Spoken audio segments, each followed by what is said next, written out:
오늘은 서로 위로하라, 서로 위로하라는 제목으로 하나님의 말씀을 살펴보겠습니다. 인류 역사상 가장 큰 제국을 건설했던 징기스칸이 이런 유언을 남겼다고 합니다. 성을 쌓는 자 망하고 길을 가는 자 흥하리라. 성을 쌓지 말라라는 것이죠. 로마 제국은 가는 곳마다 길을 만들었습니다.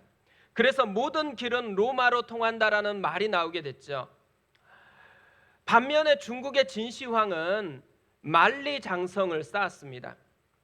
이 차이가 중국과 로마의 운명을 갈랐다라고 이야기를 합니다. 근데 신앙도 마찬가지입니다. 성을 쌓는 신앙이 있고 길을 닦는 신앙이 있습니다. 교회에서는 정말 하나님이 함께하는 것 같이 봉사하고 섬기는데 집이나 직장의 일상의 삶에서는 하나님 없이 자기 마음대로 살아버리는 삶, 뭘 보여주는 걸까요? 종교라는 자기 나름대로의 성을 쌓고서 그 안에서만 신앙생활하고 있는 모습이라는 거죠. 반면에 끊임없이 우리 삶의 모든 영역 가운데 하나님과 함께하기 위해서, 연결하기 위해서 계속 애쓰는 것, 그러니까 하나님과 함께하는 길을 닦는 신앙이라는 거죠. 바울이 데살로니가 교회에 쓴 편지를 보면 알 수 있는 모습이 있어요. 성을 쌓는 신앙이 아니고 길을 닦는 신앙이라는 거죠. 바울은 데살로니가 교회 성도들이 교회에서 얼마나 열심히 예배드리고 봉사하느냐를 바라보고 있는 게 아니에요. 그것으로 만족하는 게 아닙니다. 그들의 실제적인 삶 전반에서 주님을 깊이 만나고 있느냐 아니냐를 보는 것이죠.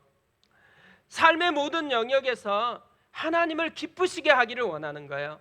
삶의 모든 영역이 거룩함으로 물들기를 원하는 거예요. 그래서 바울은 먼저 성에 대한 이야기를 했어요. 그리고 일하는 것에 대해서 또 이야기를 했습니다. 세 번째로 오늘은 죽음에 대한 문제를 이야기하고 있어요. 이 모습을 보면 우리가 알 수 있는 게 뭐겠어요? 삶의 모든 영역에서 끊임없이 하나님과 함께하는 길을 닦는 신앙이 되어야 한다라는 것을 보여주고 있는 것이죠. 우리는 어떻게 살고 있을까요? 우리는 성을 쌓는 신앙을 하고 있을까요? 아니면 길을 닦고 있는 신앙을 하고 있을까요? 우리가 성을 쌓는 신앙을 넘어서서 길을 닦는 신앙으로 나아갔으면 좋겠습니다. 우리 교회는 어떤 교회로 사람들이 인식을 할까요? 성을 쌓는 교회라고 생각할까요? 아니면 길을 닦는 그런 교회라고 생각할까요? 우리 교회가 성을 쌓는 것을 넘어서서 길을 닦는 교회로 그렇게 나아갔으면 좋겠습니다. 데살로니가 교회의 성도들의 뚜렷한 특징이 하나 있어요. 그것은 예수님이 다시 오실 것이라는 것을 강하게 붙들고 있다라는 것이죠. 특별히 자신들이 살아 있었을 때에 예수님이 다시 오실 것이라는 이런 믿음을 가지고 있었습니다. 금방 예수님이 오실 줄 알았는데 자신들의 생각보다 늦게 오시는 거예요. 그러면서 주의 재림을 기다렸던 그 사모했던 성도들이 한 명 한 명 죽음을 맞이하는 것입니다. 그러다 보니까 자연스럽게 여러 가지 고민이 생기는 거예요. 또 마음에 질문들이 계속해서 생겨났습니다. 오늘 말씀은 그 문제에 대한 답을 하고 있다고 생각을 합니다. 저는 첫 번째 사역지에서요, 이 죽음에 대한 정말 처절한 교육을 받은 것 같아요. 청년 중에 한 명이 8월 달에 강릉으로 놀러 갔다가 물에 빠져서 죽는 사고가 생겼습니다. 딸만 있었던 가정이에요. 서원 기도를 해서 낳은 아들이에요. 그리고 이 친구도 서원한 대로 철학과를 들어가서 신대원을 준비하는 그런 과정에 있었습니다. 금요일 날 가면서 엄마에게 인사를 하려고 그랬는데 엄마가 다락방을 인도하고 있는 거예요. 그래서 엄마가 다락방 인도하는 그 방에다가 메모를 하나 남겨놓았어요. 토요일 저녁까지는 돌아오겠다고. 엄마 사랑해요. 근데 이게 마지막 인사가 되어버린 것입니다. 정말 갑자기 온 교회가요, 지독한 혼란에 빠졌어요. 그뿐만 아니고 정말 슬픔의 먹구름으로 온통 뒤덮여 있는 것 같은 상황이 됐습니다. 저는 이때를 보내면서요, 정말 많이 힘들었는데 이 많이 힘들었던 것을 정리해 보니까 정말 힘들었던 것이 두 가지로 요약이 되더라고요. 하나는 청년들이 저에게 찾아와서 쏟아 부어대는 질문에 답을 하는 거예요. 전도사님, 하나님이 왜 하필 그를 데려갔어요? 그렇게 신앙이 좋은데? 이런 쏟아지는 질문에 계속 답을 하다가 보니까요, 이런 생각이 드는 거예요. 혹시 우리 청년들이 죽음이 이 땅에서 사는 것보다 더 나쁘다고 생각하는 것 아닌가? 손양은 목사님은 순교당한 두 아들의 장례식에서 9가지 감사를 했대요. 그 중에 하나가 이것입니다.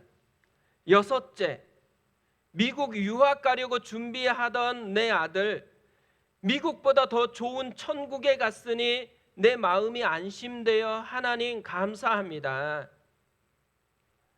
우리 청년들에게 이 손양훈 목사님과 같은 마음을 어떻게 하면 심어줄 수 있을까? 이게 고민이 됐습니다. 또 하나 힘들었던 것은요, 슬픔을 대하는 하나하나의 모습들 때문에 그래요. 처음에는 다들 함께 울어줘요. 집에 찾아가서 밥도 해주고 김치도 해주고 얼마나 힘들까 계속해서 공감을 해주는 모습이 있었습니다. 정말 아름답더라고요. 근데 한 달이 지나고 두 달이 지나가니까 점점 슬퍼하고 공감하는 모습은 줄어들고요, 불편해하는 마음을 표현하는 분들이 늘어나기 시작한 거예요. 기도하다가 울면은 이렇게 이야기를 하는 거예요. 이제 그만했으면 됐다고. 슬픔은 좀 내려놓고 이젠 그만 일어나야지. 여기까지만 탁 하면 좋은데 한마디를 붙이는 거예요. 권사 정도 됐으면 그만해야지. 이 한마디가 얼마나 마음을 아프게 했는지 모릅니다. 그걸 듣고 있는 마음이 굉장히 힘들더라고요. 저는 이렇게 표현하는 분들을 보면서요, 처음에는 괜찮았거든요. 근데 나중에는 이 괜찮은 게 사라지잖아요. 그러니까 공감할 수 있는 인간의 한계가 느껴진 거예요.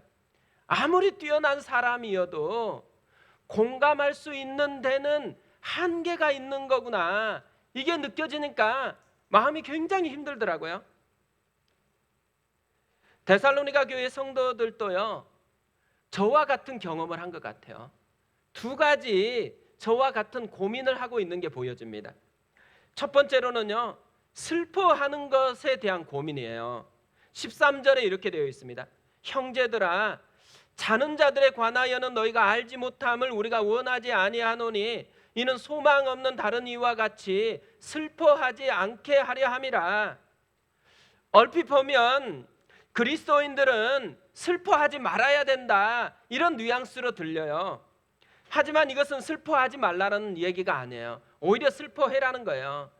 그런데 소망 없는 다른 이들과 같이 슬퍼하지는 말아야 된다라는 거죠. 그러니까 슬퍼하되 슬퍼하는 이유가 달라야 된다라는 것을 이야기하고 있습니다.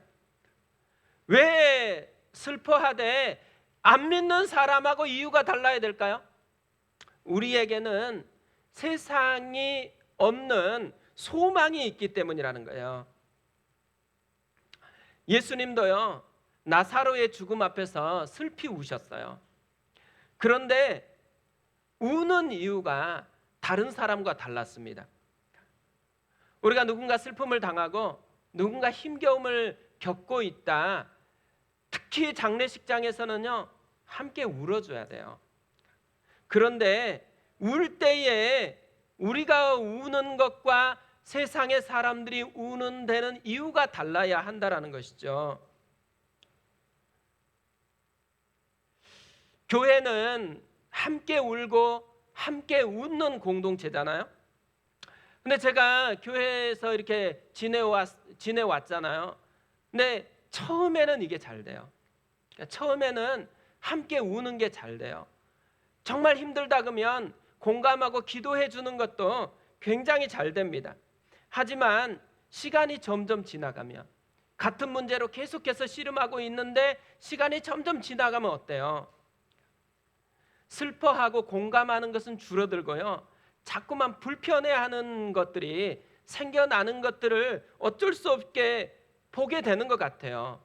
왜 그럴까요? 왜 우리는 그런 것들이 자꾸 우리 속에서 일어날까요? 우리는 그분이 되게 특별히 좀 성격이 안 좋다고 생각하는 경향이 있어요. 그분이 특별히 약해서가 아니에요. 원래 모든 인간은요, 다 그래요. 모든 사람은 다 그럴 수밖에 없는 존재라는 거죠. 우리는 은혜의 에너지가 충만할 때는 비난하지 않고 공감해 줄 수 있는 능력이 생겨요. 그런데 이 은혜의 에너지가 방전되고 점차 사라지기 시작하는 순간, 그렇게 공감했던 그 능력이 점점 사라져버리고 마음을 상하게 하는 말을 할 가능성은 점점 높아져 가게 되어지는 거죠.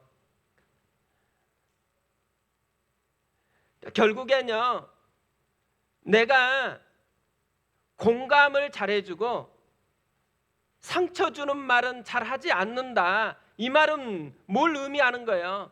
내가 굉장히 성품이 좋은 사람이다라는 것을 의미하는 게 아니고, 은혜의 에너지가 채워졌다라는 거죠.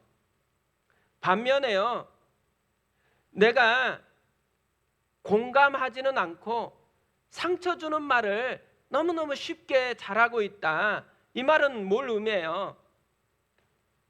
내 안에 은혜의 에너지가 다 소진된 채로 방치되고 있다라는 거예요. 우리는 배터리 인생이에요. 은혜의 에너지가 충분하게 채워져 있으면은 풍성함이 나와요. 그러나 은혜의 에너지가 어느 순간 빠져나가 버리면은 빠져나간 만큼 우리 속에 있는 연약함이나 죄악이 우리를 지배해서 점점 더 상함을 만들어내는 그런 존재로 전락할 수밖에 없다라는 거죠. 그러니까 우리 자신이요, 정말 해야 될 일이 뭐겠어요? 은혜의 에너지를 충전하는 일을 해야 된다는 거예요. 끊임없이 주님 앞에 머물러 있어야 돼요. 주님을 바라봐야 돼요.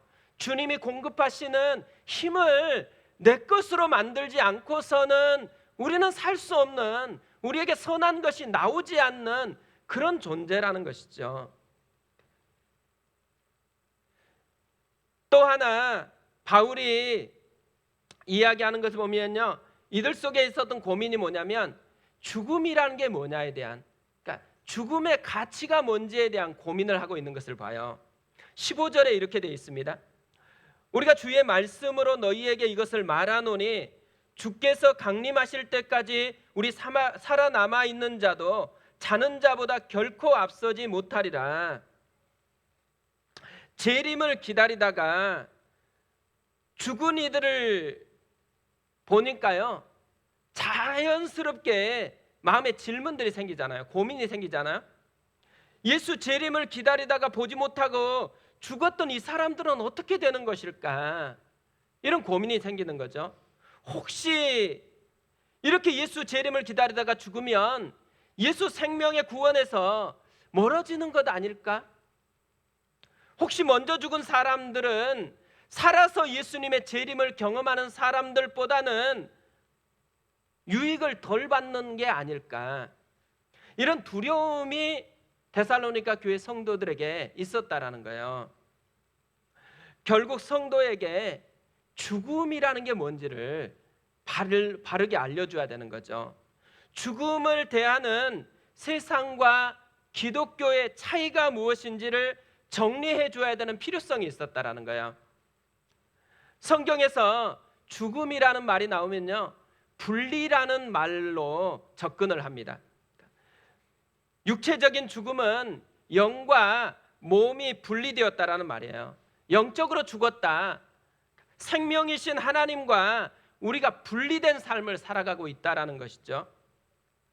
근데 오늘 말씀을 보면요, 죽음을 분리로 접근하지 않아요. 죽음을 자는 것으로 그렇게 접근을 합니다. 계속해서 잔다라는 표현을 해요. 근데 바울만 그런 게 아니에요. 예수님도 그렇게 접근을 해요. 나사로가 병들어 죽었을 때 예수님이 제자들에게 우리 친구 나사로가 잠들었도다, 이렇게 얘기를 하시는 거예요. 스데반이 순교를 당할 때 그의 죽음의 결론을 잔이라, 이렇게 묘사를 합니다. 성경은 그리스도인의 죽음을 자는 것으로 접근하고 있다라는 거예요. 왜 성경은 그리스도인의 죽음을 자는 것으로 접근하고 있을까요? 우리가 잔다라는 이미지를 생각해 보세요. 왜 자요? 잔다라는 말은 쉰다라는 말이죠. 성도의 죽음은 이 땅에서의 수고로움을 멈추게 하고 구주와 함께 안식으로 들어가게 하는 축복이라는 의미가 담겨 있다라는 거예요. 또 잔다라는 말은요, 언젠가 반드시 깨어난다라는 의미잖아요. 16절에 이렇게 되어 있어요. 주께서 호령과 천사장의 소리와 하나님의 나팔 소리로 친히 하늘로부터 강림하시리니 그리스도 안에서 죽은 자들이 먼저 일어나고, 주님께서 재림하실 때에 죽었던 사람이 반드시 깨어난다라고 말씀하고 있는 거죠. 바울은요, 이런 죽음에 대한 비밀을 우리가 반드시 알아야 된다라고 강조를 합니다. 13절에 이렇게 되어 있어요. 형제들아, 자는 자들에 관하여는 너희가 알지 못함을 우리가 원하지 아니하노니, 그러니까 알지 못함을 원하지 아니한다, 이 부정적인 표현을 두 번이나 반복해서 이야기를 해요. 왜 이런 표현을 쓸까요? 강조하는 거죠. 반드시 알아야 된다라는 거예요. 뭘 반드시 알아야 돼요? 그리스도인과 비그리스도인의 차이. 그리스도인과 비그리스도인의 차이가요, 죽음 때문에 슬퍼하느냐 아니냐 이런 차이가 아니라는 거예요. 안 믿는 사람과 믿는 사람의 결정적인 차이는 소망이 있느냐 없느냐의 차이라고 이야기를 하는 거죠. 그러니까 우리 그리스도인에게는 소망이 있다라는 거예요. 우리가 가지고 있는 소망이 뭘까요? 오늘 말씀을 보면요, 우리 그리스도인이 가지고 있는 소망이 뭐냐면 예수 그리스도로 인해서 죽음조차도 새로운 세계가 되었다라는 거예요. 예수님은 죽음조차 새로운 세계로 만들어 버렸다라는 거예요. 오늘 말씀을 우리가 살펴보면요, 예수님이 죽음을 어떻게 새로운 세계로 만드는지를 두 가지로 우리에게 설명을 합니다. 먼저 죽음이 예수님의 부활을 내 부활로 맛보는 축제가 되게 하셨다라는 거예요. 14절을 보세요. 우리가 예수께서 죽으셨다가 다시 살아나심을 믿을진데 이와 같이 예수 안에서 자는 자들도 하나님이 그와 함께 데리고 오시리라. 예수 안에 자는 자들도 하나님이 그와 함께 데리고 오시리라. 이 말은 뭘 얘기해요? 예수님이 부활하신 것처럼 우리도 부활하게 될 것이라는 거죠. 예수 부활을 나의 부활로 맛보게 될 거라는 거예요. 특별히 이미 죽었던 성도들이 이 부활을 맛보게 될 것이라고 이야기합니다. 그래서요, 부활장인 고린도전서 15장 55절 이하를 보면 바울이 이런 말을 하는 거예요. 사망아, 너의 승리가 어디 있느냐? 사망아, 내가 쏘는 것이 어디 있느냐? 사망이 쏘는 것은 죄요, 죄의 권능은 율법이라. 우리 주 예수 그리스도로 말미암아 우리에게 승리를 주시는 하나님께 감사하노니. 뭘 얘기하는 것일까요? 성도들이 죽어요. 죽으니까 겉으로 보기에는 사망이 승리한 것 같잖아요. 또 사망을 만들어내는 죄가 승리한 것처럼 보여요. 하지만 반대라는 거예요. 그리스도인에게 죽음의 진짜 속모습이 있다라는 거예요. 예수의 부활을 나의 부활로 경험할 수 있는 특별한 은혜가 있다라는 거죠. 그래서 우리 그리스도인들이 담대하게 이렇게 선포할 수 있다라는 거예요. 우리 주 예수 그리스도로 말미암아 우리에게 승리를 주시는 하나님께 감사합니다. 우리의 승리가 어디 있어요? 우리의 열심히 사는 노력에 있지 않고 그리스도가 만들어낸 승리가 내 승리로 맛볼 수 있는 것, 예수의 생명이 내 생명이 되도록 인도하시는 것, 이것이 우리의 것이기 때문에 감사한다고 선포할 수가 있다는 거죠. 또 하나, 예수님의 재림을 통해서 죽음이 만남의 축제가 되어진다는 거예요. 16절을 보면 이렇게 되어 있습니다. 주께서 호령과 천사장의 소리와 하나님의 나팔 소리로 친히 하늘로부터 강림하시리니 그리스도 안에서 죽은 자들이 먼저 일어나고 그 후에 우리 살아남아 있는 자들도 그들과 함께 구름 속으로 끌어올려 공중에서 주를 영접하게 하시리니 그리하여 우리가 항상 주와 함께 있으리라. 그러니까 재림하실 때에 어떤 일이 발생한다는 거예요. 먼저 잔치집처럼 소리로 가득하대요. 주님의 호령 소리, 천사장의 소리, 하나님의 나팔 소리로 가득 차 있습니다. 그런 후에 먼저 그리스도 안에서 죽었던 자들이 일어난대요. 그러니까 부활체를 입고 예수님과 함께 구름을 타고 오신대요. 그 후에 예수를 믿고 살아가고 있는 한 사람 한 사람이 다시 부활체로 변화되어 가면서 구름 속으로 끌어올려진대요. 그리고 그곳에서 먼저 예수님을 만나요. 또 그곳에서 보고 싶었던 지체들을 만나요. 그렇게 보고 싶었던 헤어졌던 가족도 만나고 내가 만나고 싶었던 한 사람 한 사람을 만나게 되어진다라는 거죠. 그러니까 거룩한 만남의 축제의 장이 열렸어요. 우리가 그리스도인이 되는 순간 이런 새로운 소망을 선물로 받게 되어진대요. 예수 그리스도가 만든 새로운 세계를 선물로 받게 되어집니다. 저는 조금 가끔 힘들거나 아니면 조금 마음을 좀 새롭게 하고 싶었을 때 종종 들렸던 곳이 있어요. 양화진이라는 곳입니다. 양화진 혹시 아세요? 양화진은 한국에서 선교하다가 하나님 나라로 이사하신 선교사님들의 무덤이 있는 곳이에요. 무덤마다 묘비가 세워져 있고 그 묘비에는 묘비명이 담겨 있습니다. 몇 가지 소개하면 이런 것들이에요. 헐버트 묘비에는 한국인보다 한국을 더 사랑했고 자신의 조국보다 한국을 위해 헌신한 헐버트, 나는 웨스트민스터 성당에 묻히기보다 한국 땅에 묻히기를 원하노라. 윌리엄 제임스 홀은 이렇게 기록되어 있습니다. 내가 조선인의 가슴에 청진기를 댈 때 언제나 나의 청진기도 그들의 심장 소리와 함께 두근거렸다. 나는 아직도 조선을 사랑한다. 루비 레이첼 캔드릭은 만일 내게 천의 생명이 주어진다 해도 그 모두를 한국에 바치리라. 이들이 왜 이렇게 한국을 사랑했을까요? 이들이 이렇게 한국을 사랑했었던 이유를요, 아펜젤러의 묘비명을 보면 알 수 있는 것 같아요. 이렇게 되어 있어요. 우리는 부활절 아침에 이곳에 왔습니다. 그날 사망의 권세를 이기신 주께서 이 백성을 얽어맨 결박을 끊으사 하나님의 자녀로서 자유와 빛을 주시옵소서. 1885년 4월 5일 제물포에 상륙하신 첫 기도. 아펜젤러가 조선 땅에 발을 디딘 첫 순간에 했던 기도예요. 뭘 보고 있는 거예요? 소망, 부활의 소망. 이 소망이 있으니까 이 소망 때문에 아무것도 아닌 그 조선인들, 정말 불쌍한 한 사람 한 사람을 그렇게 사랑할 수 있었다라는 거예요.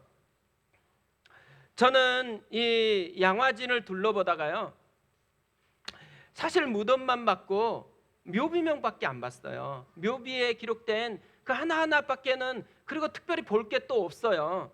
근데 신기한 것은요, 이곳을 갔다 오기만 하면 새로운 마음이 들어요. 새로운 힘이 마음속에서 생겨나는 것들을 경험을 하게 되어집니다. 왜 그랬을까요?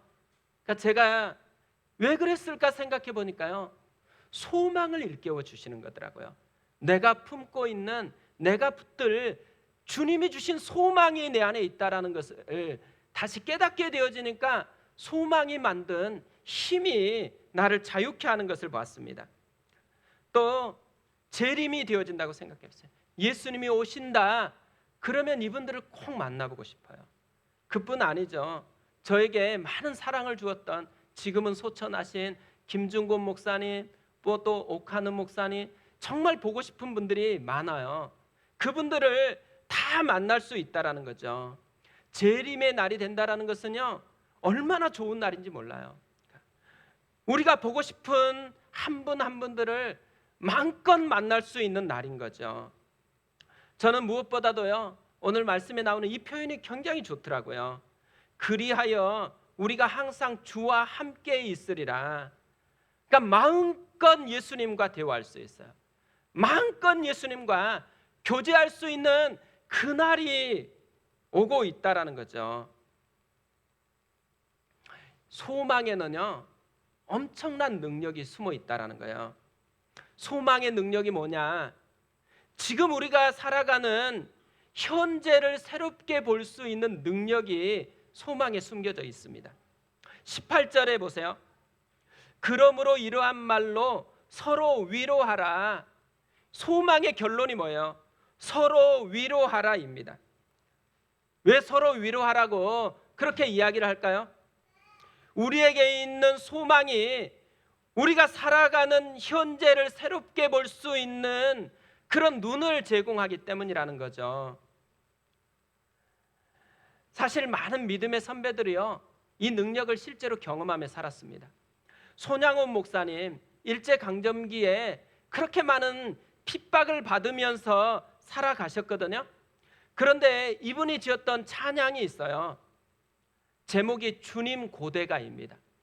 하늘에 이상한 구름만 떠도 행여나 내 주님 오시는가 봐. 그러니까 정말 주님을 사모하는 만날 그 소망이요, 현재의 힘겨움을 넉넉하게 이겨내게 하는 능력으로 작용했다라는 것이죠.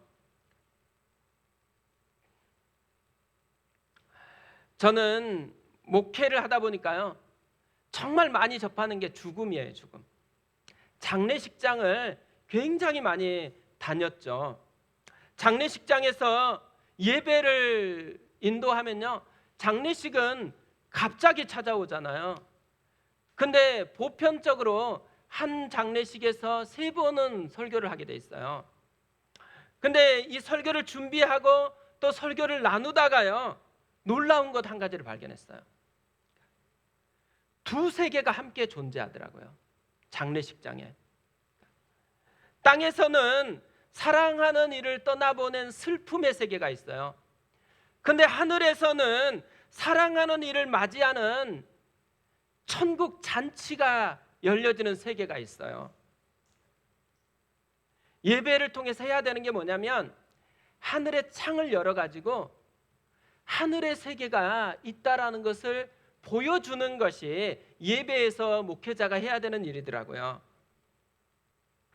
저는 이런 것을 경험하면서요, 장례 예배는 고인이 자녀들과 아는 분들에게 남기는 마지막 선물이라는 생각이 들었어요.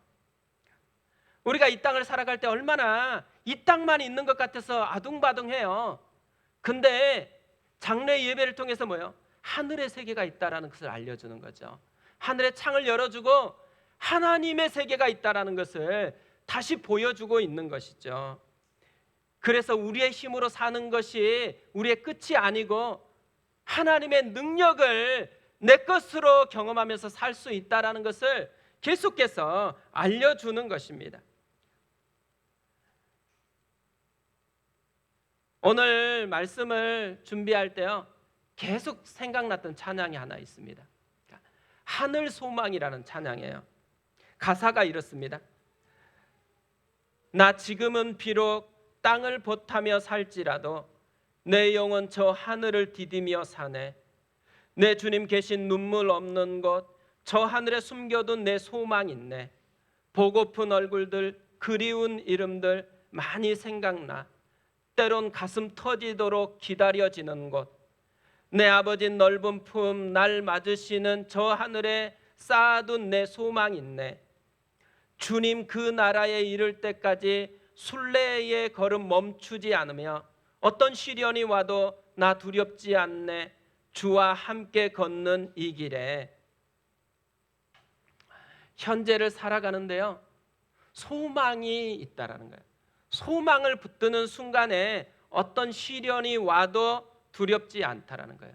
소망을 붙드는 그 순간에 내 힘으로 사는 게 아니고 하나님이 나와 함께하기 때문에 그 하나님을 바라보고 그분을 힘입어서 살 수 있기 때문이라는 것이죠. 이번 한 주간이 소망, 이 소망으로 내 현실을 봤으면 좋겠습니다.